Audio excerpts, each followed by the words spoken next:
راکب دوش مصطفیٰ صلی اللہ تعالی علیہ وسلم، جگر گوش مرتضیٰ، دل بند فاطمہ، سلطان کربلا، سید الشہداء، امام علی مقام، امام عرش مقام، امام حمام، امام تنشا کام، حضرت سیدنا امام حسین رضی اللہ تعالی علیہ اجمعین سرپا کرامات تھے کہ آپ رضی اللہ تعالی عنہ کی ولادت باسعادت بھی کرامات ہے۔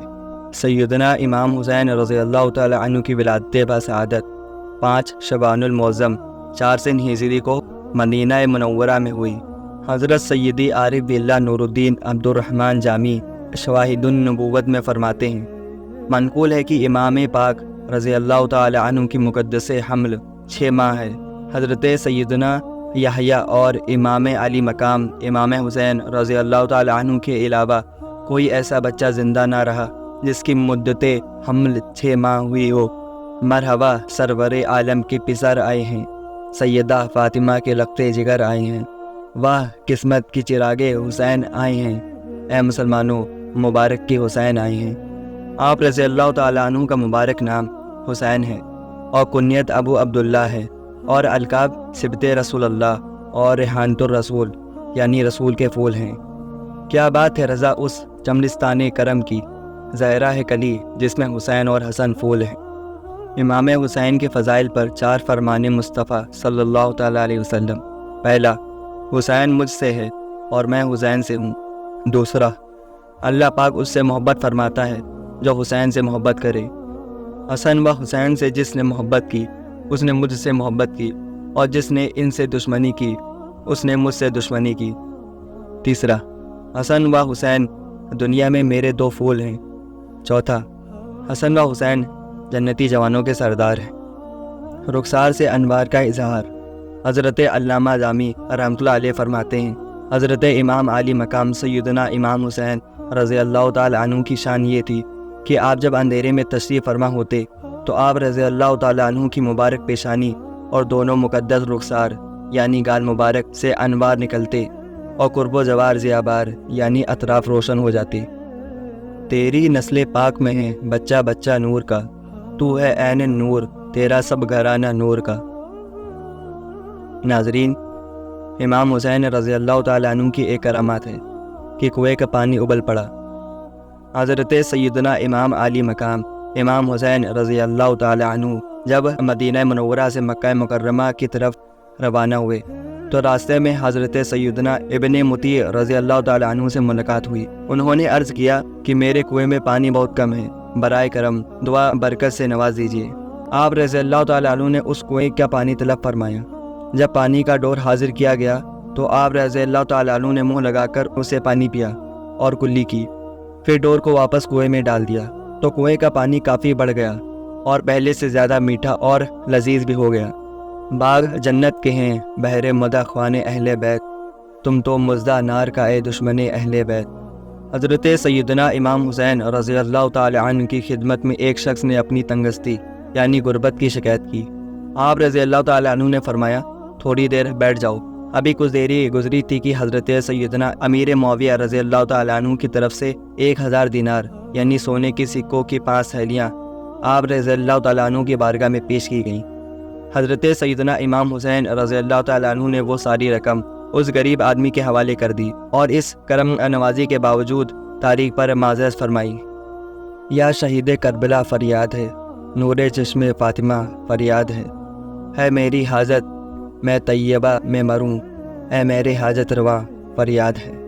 امام حسین رضی اللہ تعالیٰ عنہ یوم عاشوراء یعنی بروز جمعۃ المبارک 10 محرم الحرام 61 سن ہجری کو یزیدوں پر اتمام حجت یعنی اپنی دلیل مکمل کرنے کے لیے جس وقت میدان کربلا میں خطبہ ارشاد فرما رہے تھے، اس وقت آپ رضی اللہ تعالیٰ عنہ کے مظلوم قافلے کے خیموں کی حفاظت کے لیے خندق میں روشن کردہ آگ کی طرف دیکھ کر ایک بدزبان یزید مالی بن عروہ اس طرح بکواس کرنے لگا کہ اے حسین، تم نے وہاں کی آگ سے پہلے یہیں آگ لگا دی۔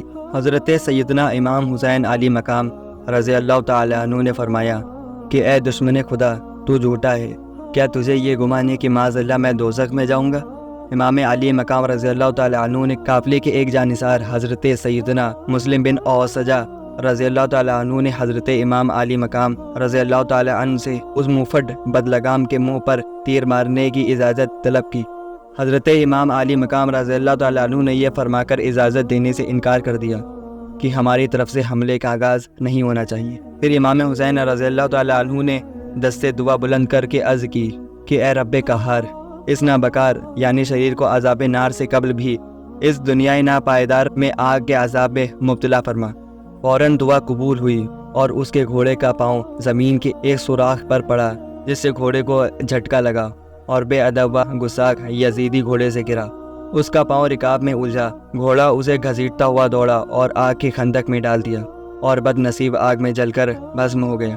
امام علی مقام رضی اللہ تعالیٰ عنہ نے سجدہ شکر ادا کیا، حمد الہی بجا لائے اور عرض کیا، یا اللہ کریم، تیرا شکر ہے کہ تو نے آل رسول کے گستاخ کو سزا دی۔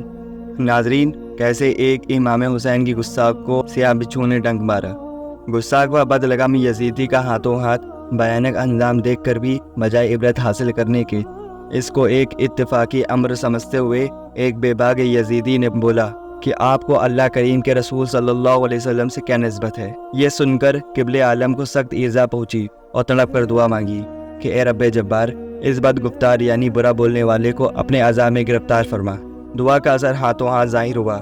اس بکواس کو ایک دم قضائے حاجت کی ضرورت پیش آئی۔ فوراً گھوڑے سے اتر کے ایک طرف کو بھاگا اور برہنہ یعنی ننگا ہو کر بیٹھا۔ ناگاہ یکایک ایک سیاہ بچھو نے ڈنک مارا۔ نجاست آلودہ تڑپتا پھرتا تھا۔ نہایت ہی ذلت کے ساتھ اپنے لشکروں کے سامنے اس بد زبان کی جان نکلی، مگر ان سنگ یعنی پتھر دلوں اور بے شرموں کو عبرت نہ ہوئی۔ اس واقعے کو بھی ان لوگوں نے اتفاقی امر سمجھ کر نظر انداز کر دیا۔ علی کے پیارے، خاتون قیامت کے جگر پیارے، زمین سے آسمان تک دھوم ہے ان کی سیادت کی۔ گستاخ حسین پیاسا مرا۔ یزیدی فوج کا ایک سخت دل شخص امام علی مقام رضی اللہ تعالیٰ عنہ کے سامنے آ کر یوں بکنے لگا، دیکھو تو صحیح دریائے فرات کیسا موج مار رہا ہے، خدا کی قسم تمہیں اس کا ایک قطرہ بھی نہ ملے گا اور تم یوں ہی پیاسے ہلاک ہو جاؤ گے۔ امام تنشاگام رضی اللہ تعالیٰ عنہ نے بارگاہ رب العالمین میں عرض کی، یا رب اس کو پیاسا مار۔ امام علی مقام رضی اللہ تعالیٰ عنہ کے دعا مانگتے ہی اس بے حیا کا گھوڑا بدک کر دوڑنے لگا۔ وہ پکڑنے کے لیے اس کے پیچھے بھاگا۔ پیاس کا غلبہ ہوا یعنی زور کی پیاس لگی۔ اس شدت کی پیاس لگی کہ العطش العطش یعنی ہائے پیاس پکارتا تھا، مگر پانی جب اس کے منہ سے لگاتے تھے تو ایک قطرہ بھی نہ پی سکتا تھا، یہاں تک کہ اسی شدت پیاس میں تڑپ لگ کر مر گیا۔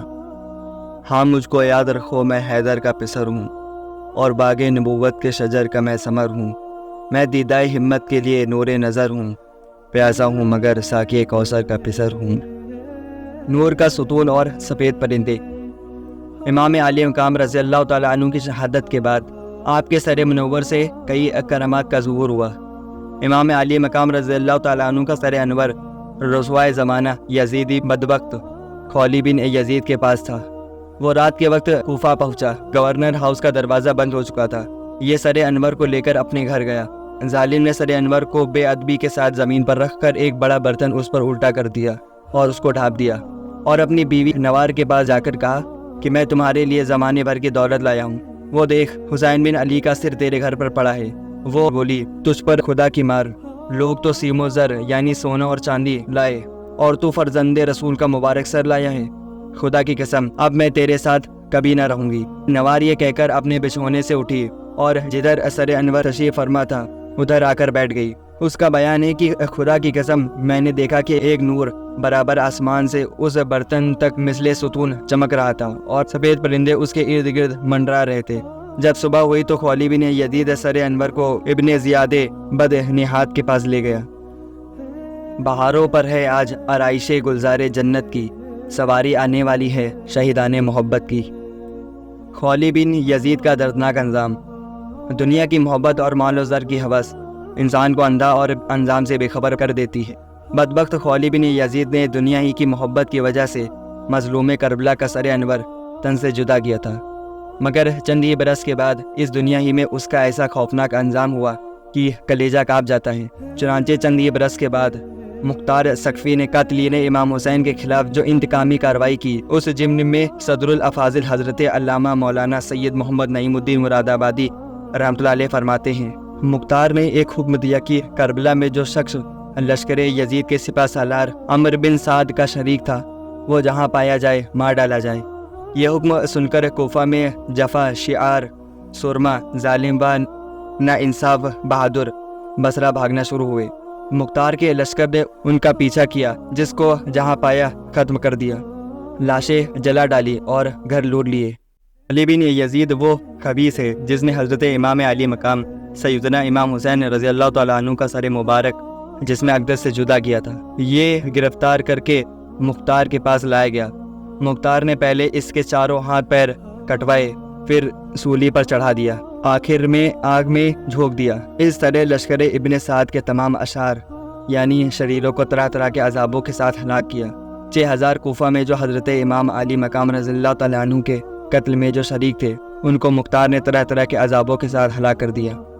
اے تشگانے خونے جوانے اہل بیت، دیکھا کہ تم کو ظلم کی کیسی سزا ملی، کتوں کی طرح لاشیں تمہارے سڑا کیے، گورے پی بھی نہ گور کو تمہارے جا ملی، رسوائے خلق ہو گئے برباد ہو گئے، مردودوں تم کو ذلت ہر دو سرا ملی، تم نے اجاڑا حضرت زہرا کے بوسیتاں، تم خود اجڑ گئے تمہیں یہ بد دعا ملی، دنیا پرستو دین سے منہ موڑ کر تمہیں دنیا ملی نہ عیش و طرب کی ہوا ملی، آخر دکھایا رنگ شہیدوں کے خون نے، سر کٹ گئے اما نہ تمہیں ایک ذرا ملی، پائی ہے کیا نعیم انہوں نے ابھی سزا، دیکھو وہ زحیم میں جس دم سزا ملی۔